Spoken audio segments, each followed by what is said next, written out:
Hello friend, स्वागत है आपका अपने YouTube channel study with student में। फ्रेंड, आज के वीडियो में हम डिस्कस करेंगे हिंदी वर्णमाला के बारे में। तो हिंदी वर्ण रचना के बारे में हम डिस्कस करेंगे। तो चलिए फ्रेंड, वीडियो स्टार्ट करते हैं। वीडियो स्टार्ट करने से पहले फ्रेंड, अगर आपने अभी तक चैनल को सब्सक्राइब नहीं किया तो चैनल को सब्सक्राइब कर लीजिए, ताकि जो मैं वीडियो बनाऊँ उसका नोटिफिकेशन आप तक पहुँच सके। तो चलिए फ्रेंड, वीडियो स्टार्ट करते हैं। तो आज हम पढ़ेंगे वर्ण रचना के बारे में। तो फ्रेंड, वर्ण क्या होता है? वर्ण जो भाषा की जो सबसे छोटी इकाई होती है उसे हम वर्ण कहते हैं। और वर्णों के मेल से ही शब्द बनते हैं, और फिर उन्हीं शब्दों से आगे जाके वाक्य बनते हैं, और फिर उन्हीं वाक्यों को मिला के आगे भाषा का निर्माण होता है। तो फ्रेंड, वर्ण जो है भाषा की सबसे छोटी इकाई होती है, और हिंदी वर्णमाला में स्वर और व्यंजन मिला के हिंदी वर्णमाला का निर्माण होता है। तो चलिए फ्रेंड, देखते हैं वीडियो। तो वर्ण क्या है फ्रेंड? तो मुख से जो निकलने वाली प्रत्येक सार्थक ध्वनि को वर्ण कहते हैं। तो मुख से निकलने वाली जो प्रत्येक सार्थक ध्वनि है उसे वर्ण कहते हैं, और वर्णों के समूह को वर्णमाला कहा जाता है। तो वर्णमाला में क्या है फ्रेंड?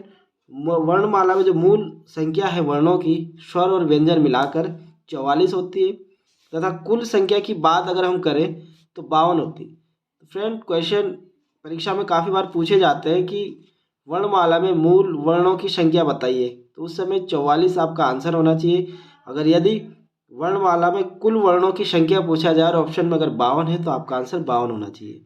तो चलिए फ्रेंड, देखते हैं आगे। सबसे पहले हम देखेंगे स्वर। स्वर किसे कहते हैं? तो जिन वर्णों को स्वतंत्र अस्तित्व होता है। फ्रेंड, जिन वर्णों का स्वतंत्र अस्तित्व होता है उसे स्वर कहते हैं। ये कहने का तात्पर्य है कि स्वर वह होते हैं जो कि बिना किसी सहायता के बोले जाते हैं, उसे स्वर कहते हैं। तथा उनका जो एक अस्तित्व, स्वतंत्र अस्तित्व होता है, उन्हें बोलने में किसी भी प्रकार की किसी की सहायता लेने की ज़रूरत नहीं होती। जैसे कि आ ई उ ए ऐ ओ है। तो इनकी जो कुल संख्या होती है वो होती 11। स्वरों की संख्या है 11। तो अब इसके हम भेद के बारे में देखेंगे कि स्वरों के भेद। तो सबसे पहले आता है फ्रेंड ह्रस्व स्वर। ह्रस्व स्वर वर्णों के जो स्वर होते हैं सबसे छोटे या मूल स्वर कहे जाते हैं ह्रस्व स्वर। जैसे छोटा आ, छोटी ई, छोटा ओ और री। ये जो 4 वर्ण हैं यह मूल स्वर कहे जाते हैं, और इनकी संख्या होती है 4। आगे है दीर्घ स्वर। तो फ्रेंड, दीर्घ स्वर बड़ा आ, बड़ी ई और बड़ा ओ, ये तीनों दीर्घ स्वर होते हैं, और यह कुल 3 प्रकार के होते हैं। इनकी 3 संख्या होती है। और अगला होता है संयुक्त स्वर। तो फ्रेंड, संयुक्त स्वर ए आई और ओ औ होता है। तो ये भी 2 वर्णों के मेल से बने होते हैं, इसलिए इनको संयुक्त स्वर कहा जाता है। तो इनकी संख्या होती है 4। तो इस प्रकार कुल मिला के 4 और 3 7 और 4 11, ये हमारे स्वरों की संख्या आ गई। आप अच्छे से समझ गए होंगे। अब हम आगे देखते हैं फ्रेंड। आगे इसी में अंग और आहा ना ही स्वर होते हैं और ना ही व्यंजन होते हैं। फ्रेंड, हिंदी वर्णमाला में जो स्वर लिखे होते हैं उसके लास्ट में आ ई उ ए ऐ ओ औ, और लास्ट में अंग आहा होता है। तो फ्रेंड, ये ना ही स्वर में आते हैं और ना ही व्यंजन में आते हैं। अंग जो है एक अनुस्वार है, और आहा एक विसर्ग है, या इसको अयोगवाह कहलाता है ये। तो फ्रेंड, यह विसर्ग होता है। तो ये दोनों भी अगर वर्णमाला में स्वरों में मिलते हैं तो इनकी कुल संख्या हो जाती है 13। तो यहाँ पे ये कुल 2 और हो जाएंगे, तो ये कितने हो गए? 13 वर्ण हो गए। अब आगे देखते हैं हम। फ्रेंड, आगे देखेंगे हम व्यंजन। व्यंजन जिनको हमेशा वर्णों की सहायता से बोला जाता है। फ्रेंड, व्यंजन वो होते हैं जिन्हें हम वर्णों की सहायता से बोलते हैं, यानी कि हम वर्णों का उच्चारण करते हुए स्वरों का इस्तेमाल करते हैं, तभी जाके हम व्यंजन का उच्चारण कर पाते हैं। तो उन्हें हम व्यंजन कहते हैं। और इनकी जो मूल संख्या होती है वो 33 होती है, तथा कुल संख्या, व्यंजनों की कुल संख्या होती है 39। 39 और 13 जाके तभी 52 मिलेगा। 13 स्वर बताए थे मैंने अभी कुल टोटल, और 39 कुल व्यंजन, तभी जाके टोटल कुल वर्णमाला में जो वर्णों की संख्या होती है वो 52 होती है। तो अभी हम देखते हैं कि व्यंजन जो है कि इनको हमेशा वर्णों की सहायता से बोला जाता है और इनकी मूल संख्या होती है 33। तो अभी हम देखेंगे सबसे पहले स्पर्शी व्यंजन। तो फ्रेंड स्पर्शी व्यंजन जो होते हैं वो होते हैं 25। स्पर्शी व्यंजन 25 प्रकार के होते हैं। तो इसमें 5 वर्ग होते हैं और प्रत्येक वर्ग में 5 वर्ण होते हैं। पहला है का वर्ग। तो का वर्ग में 5 वर्ण है, क ख ग घ और ग। और इसका जो उच्चारण स्थान की अगर हम बात करें तो इसका उच्चारण स्थान होता है कंठ। इसी प्रकार चा वर्ग होता है। चा वर्ग में भी 5 वर्ण होंगे, च छ ज झ और य। इसी प्रकार टा वर्ग है, ट ठ ड ढ और अण। इसी प्रकार ता वर्ग है, त थ द ध और न। इसी प्रकार पा वर्ग है, प फ ब भ और म। तो फ्रेंड ये 5 वर्ग हैं व्यंजनों के, इसको स्पर्शी व्यंजन कहा जाता है और ये कुल 25 होते हैं। और इनके उच्चारण स्थान जो है, का वर्ग का उच्चारण स्थान कंठे होता है, जिसमें कंठे में हा और छोटा और बड़ा दोनों आते हैं। इनका उच्चारण स्थान भी कंठे होता है, इनकी ध्वनि कंठ से निकलती है। इसी प्रकार चा वर्ग है। तो चा वर्ग के जो व्यंजन है इनका उच्चारण स्थान तालु से होता है। तो यह तालु से होता है इनका उच्चारण स्थान। इसी प्रकार श, य, ई और बड़ा ई, इनका उच्चारण स्थान भी तालु से होता है। आगे हम देखेंगे टावर। तो टावर के जो व्यंजन है इनका उच्चारण स्थान मूर्धा होता है, मूर्धन्य। इसी प्रकार श और र और री, इनका भी उच्चारण स्थान मूर्धा से होता है।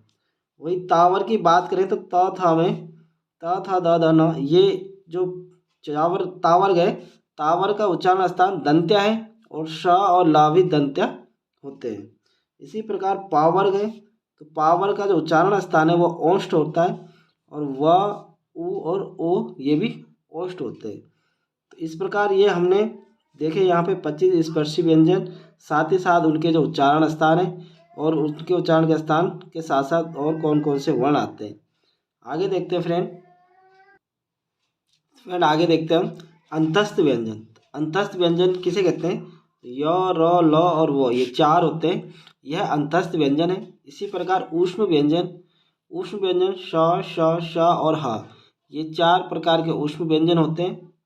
इसी प्रकार संयुक्त व्यंजन अक्ष, त्र, ज्ञ और श्र, ये चारों भी 4 संयुक्त व्यंजन है। और 2 इसमें द्विगुण व्यंजन होते हैं जिसमें ढ और डा होता है। तो फ्रेंड इस प्रकार अगर हम इन सबको जोड़ दें, 4 4 8 और 4 12 और 2 14, 14 में अगर हम 14 में अगर हम 25 जोड़ते हैं तो ये आता है 39। ठीक है फ्रेंड, तो 25 हमारे स्पर्शी व्यंजन है और 14 व्यंजन ये है, तो टोटल हो गए 39। और 39 में अगर हम 13 स्वरों को जोड़ देते तो कुल मिलाकर हो जाते हैं 52 व्यंजन, 52 वर्ण। तो आप समझ गए होंगे टोटल 52 वर्ण किस प्रकार हो गए। अभी हम देखेंगे फ्रेंड इसमें अल्प प्राण। अल्प प्राण क्या होता है? तो वर्ग में पहला, तीसरा, पांचवा वर्ण अल्प प्राण होता है। तो फ्रेंड जो ये का वर्ग, चा वर्ग, टा वर्ग, ता वर्ग और पा वर्ग अभी हमने देखा है, इसमें क्या कह रहा है अल्प प्राण में कि वर्ग में पहला, तीसरा और पांचवा, यानी कि पहला,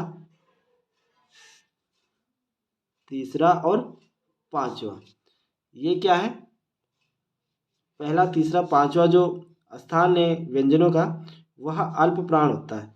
अल्प प्राण व्यंजन वो होते हैं कि जिनको बोलने में जो हमारी प्राण वायु है वो उसमें कम फोर्स होता है, मतलब कम फोर्स में बोले जाते हैं, इसको हम अल्प प्राण कहते हैं।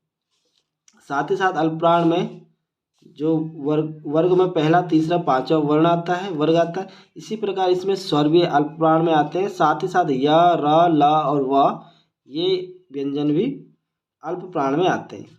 आगे देखेंगे महाप्राण। तो महाप्राण वर्ग में दूसरा, चौथा जो वर्ण होता है वो महाप्राण में आता है। तो फ्रेंड ख, जैसे यहाँ पर ख है और ये घ है, इसमें फोर्स ज़्यादा लग रहा है, तो ये क्या हो गया? दूसरा और चौथा जो है हमारा क्या हो गया? महाप्राण हो गया। तो वर्ग का दूसरा और चौथा जो वर्ण होता है वह महाप्राण होता है और पहला, तीसरा और पांचवा अल्प प्राण होता है। फ्रेंड महाप्राण में ऊष्म व्यंजन भी आते हैं, जैसे कि श, श, श और ह। अभी हमने यहाँ पर देखे थे ऊष्म व्यंजन, ये भी किस में आते हैं? महाप्राण में आते हैं। अब देखेंगे फ्रेंड हम अघोष व्यंजन। तो अघोष व्यंजन कौन से होते हैं फ्रेंड? अघोष वर्ग में पहला और दूसरा जो वर्ण होता है वो अघोष होता है। तो फ्रेंड इस प्रकार वर्ण में जो पहला ये और ये दूसरा जो वर्ग है ये क्या है? अघोष है। साथ ही साथ अघोष में श, श और शा तीनों श आती है। और साथ ही साथ अब हम देखेंगे सघोष या घोष। सघोष को हम घोष भी कहते हैं। तो सघोष या घोष व्यंजन, इसमें तीसरा, चौथा और पांचवा जो वर्ग है वह सघोष होता है। यानी कि ये तीसरा और ये चौथा और ये पांचवा, ये तीनों जो वर्ण है तीनों लाइनों में, ये सब क्या है? सघोष है। घोष व्यंजन कहा जाएगा इन्हें। साथ ही साथ ह, य और रा, ला और वा ये भी सघोष व्यंजन में आते हैं। तो फ्रेंड ये थी वर्ण रचना के बारे में वीडियो। आपको वीडियो कैसी लगी कमेंट बॉक्स में ज़रूर लिखना। अगर आपको मेरी वीडियो पसंद आती है तो इसको लाइक और शेयर ज़रूर करें और कमेंट बॉक्स में ज़रूर लिखिए कि आपको वीडियो कैसी लगी। धन्यवाद।